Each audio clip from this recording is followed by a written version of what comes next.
India's real estate sector, contributing 7.3% to the nation's GDP, is on the brink of a historic transformation, projected to grow into a $5.8 trillion powerhouse by 2047. What's driving this unprecedented surge, and where is the sector headed next?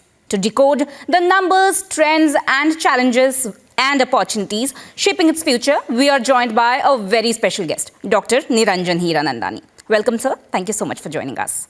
So without taking much of your time, I want to know what is your overall view on the current state of the real estate market. Where are we and where does it stand, and what do you foresee? Well, the current state of the real estate market is fantastic because we've seen in 2024 a growth of almost 15% growth in the overall real estate market. And so there's a positive trend. Tier 1, Tier 2, peripheral areas of cities, all these have had a compounded annual growth. So there's a positive story over there. The commercial has also grown almost 8 to 10%, which is pretty good. Looking at the fact that the size of the market was good, it has further grown into there. Of course, the city focuses are still some of the prominent ones, which are like Mumbai, Bangalore, NCR, Pune, and the others which are taking place. So overall, positive growth of the real estate market with one hiccup. The one hiccup is the affordable housing segment. In my 40 plus years of career, this is the first time in my whole life that I've seen the numbers of affordable housing fall in terms of the numbers which are sold. So I think that's a bit of a setback, which I think the government will have to address in the budget and otherwise. Okay, sir.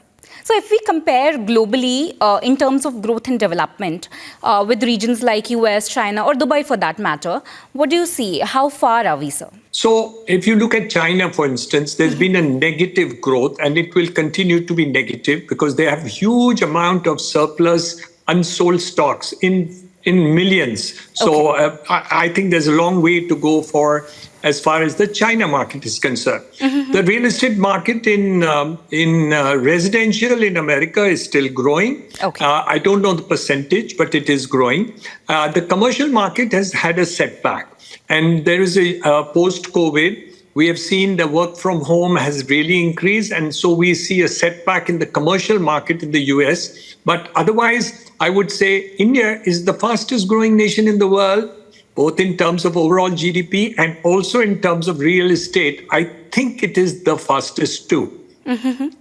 So what are your projections for the growth of the property market in the next 5 years and 10 years, if you can quantify? Well, you just have to hear Prime Minister Modi to get your answers right. He's talking about a growth in terms of GDP, which should go beyond 7 to 8%. Real estate will grow 15% in the next 5 years, compounded annual growth. So you'll see that as a percentage of the overall GDP, when we reach today at $3 trillion, we are 7% of the GDP in terms of real estate. When we reach $5 trillion, we would be between 15 and 16%. So not only will we grow, but we will grow much faster. And overall housing and real estate is going to see a growth which is unprecedented in the next couple of years. And this is confirmed by Niti Aayog. It's not only Niranjan Hiranandani making a statement. All right, sir. So it will be very interesting to know if you can tell us what are the hottest hubs of real estate in 2025. Are there any particular areas or regions you are more bullish on? I think most of the metros are still very, very bullish. Mumbai metropolitan region is extremely bullish, especially because of the infrastructure of the metro. We are adding 300 kilometers of metro. We are adding a coastal road. We have just completed the Atal Bridge, 22-kilometer bridge. The new airport at Navi Mumbai will become operational by April of 2025. So all this put together, you're going to see huge growth in these peripheral areas like Navi Mumbai, Panvel, Karchat. All these areas are going to switch. Similarly, you're going to see peripheral areas of Delhi, Bangalore, and others also grow at a pace which is unprecedented. So I would think that the growth in the peripheral areas is going to be much stronger than what you have seen earlier, and especially because of the infrastructure which is also coming up simultaneously. So earlier used to happen that we didn't have adequate infrastructure, but now you do. So as the union budget is also knocking on the door, what are your top 3 expectations this time from Finance Minister? Well, dil mange more, but what can I tell you? The first and main thing is, of course, the focus on affordable housing. I think she needs to do something. Also, the figure of 45 lakhs of affordable housing cap is just not is a misnomer. They need to make it to 1 crore at least. Second, I think something needs to be done in terms of interest.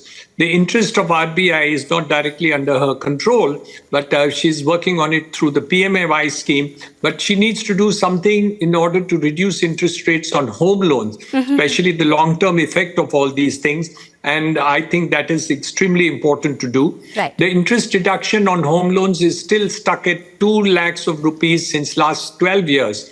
I think that with inflation needs to go up at least to 5 lakhs of rupees. Okay. And I think the issue in terms of structuring for the purposes of capital gains tax was done last year in order to see that those actors are put pari passu with the stock market. But having said that, I think we need to look at what the tax rates are to individuals also. Right. It's extremely important. You can't have tax rates at 37% plus and think that the market is okay, because then, your cash money in the economy is continuing to grow. 16 lakh crores during Correct. the time of demonetization and 35 lakh crores today.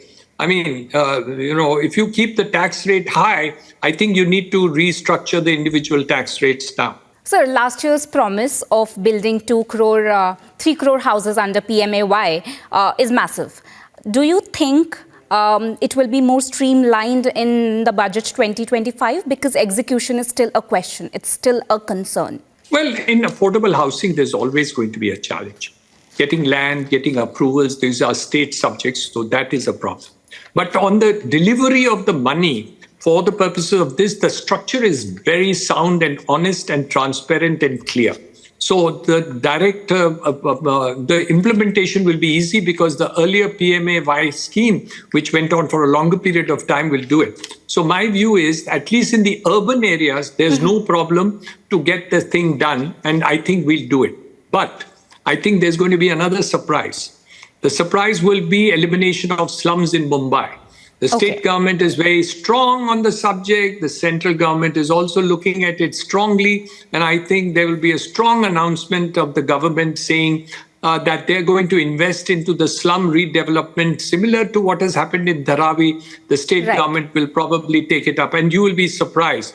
The target is 5 to 7 years, eliminate all slums in Mumbai. So you're going to see a beautiful Mumbai in 5 to 7 years. Sir, with the government's push on smart cities, how do you think Budget 2025 can accelerate the development in these areas, these segment of the decision? See, what happens is, India is federal. You have to remember that we have a central government, we have a state government, and we have corporations at the local levels. Right. Now, it's the secret is to be able to patch all of them together. If you can get proper collaboration between the central government, state government, and local authorities, you can do miracles. And it's possible to do, and certainly the focus where on execution is the key. And you've said it before that, what is the position of execution?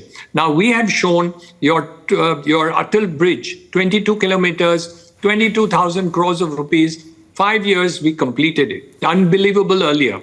I mean, we used to take a long period of time. Coastal Road getting executed, we had hiccups. Metro, we had a huge number of political hiccups also. Now getting executed next 2 years. 300 kilometers of metro will get executed in Mumbai in the next 2 years. So, wow, what a development which is taking place. So let's hope for the future. I'm sure we'll succeed. India's story is going to be the story of the world, and we are the center now. Absolutely, sir. That's great. Sir, after listening to the very important budget expectations from you and, of course, the bullish picture of the booming property market, why not move to the Hiranandani story?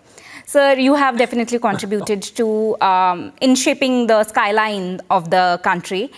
What is your story, sir? How did you make it, if you can tell me quickly? Well, my life story is only 45 years long and started small. First generation real estate developer, started with very little, got into textiles and real estate, failed in both, then got into real estate completely. And then there was no end. But I took a lot of jumps. One of the jumps was to do townships. Okay. The second jump that I took was to say that the quality should be the best and there's no compromise. Did sustainability 35 years ago. We have the largest sewage recycling plant in Mumbai, 4 million liters per day. And we don't have one plant. We have 2 plants in 2 projects. So that went on. And hence, I think people found it, believed and trusted us. I think trust, quality, sustainability, and commitment is something we stand for. So I think hopefully, God willing, and your good wishes and everybody's wishes, and God will be with us. I think we hope to continue. Sir, what about the key challenges that you faced in the initial phase of your journey? And what were the turning points and the key decisions that you're very proud of? You'll be surprised. I had problems then. And I have problems now. Inevitable. So it's not, yes. You know, the ease of doing business even today is challenging. So when, irrespective of the government talking about the ease of doing business, you'll be surprised. Many times we just get locked up and people tell me, Mr. Hiranandani, how come you are stuck with all these approvals? And I say, yes, even Mr. Hiranandani can get stuck in approvals. Right. So that story is equally true. So I think the change is required where the ease of doing business needs to be improved definitely across the board. And there are surprising states where the ease of doing business is suddenly gone better. Like UP, for instance. My son put up the Yota data center in Greater Noida in UP. And surprisingly, the ease of doing business has just improved manifold. So you get surprise news from various parts of the country. And I think the federal structure is making a competitive element for different states to be competitive. We also worked in Gift City. We put another small data center there. And that also has gone at super speed. So things are improving, but not everywhere all the time. It depends on the local politicians. It depends on the local bureaucrats, how they actually function. Some surprise me by being bad. Some surprise me by being fantastically good and fast and speedy. So I think we should rate the developer, politicians and bureaucrats as they rate the developers nowadays. So in the word of wisdom, what would you like to advise to a young entrepreneur who wants to make really big in real estate in 2025, who wants to start in 2025? Well, I think the opportunity is huge. And when the country is growing, real estate is growing, the opportunity is huge. Now, the point is that there are other opportunities also in different businesses. So why do you take real estate? So real estate is one great opportunity and is possible. In my day and time, banks never gave any money to private developers. Now they do. You can now do an IPO. You can do an InvIT. You can do a REIT. You can get an FDI. You can get investments. You can list in the stock market. So funds are available. So you need a strategic story by which you can put all these factors together and you can get a great team which can possibly work. Opportunities are huge. Right. And they didn't exist, they existed, but didn't exist at the scale and size that they do today. And, earlier money was the biggest constraint. Okay. Today, money is not the biggest constraint. So many other things are. So the challenges are many, and it's good because it's also becoming competitive. And so the best will rule. And over a period of time, the quality of the buildings and other delivery will keep on improving. And look, big industrialists are also getting into it. So whether it's the Tata Housing, whether it's the Godreges of the world over there, listed companies and other developers are also listing. I think a lot of changes are taking place in the real estate business, unheard of in the yesterday. So young people, go for it. Thank you so much, sir. Thank you so much. Your words of wisdom definitely matters a lot to our viewers. Thank you so much. Thank you so I don't much. know about wisdom, but I'm sharing my thoughts.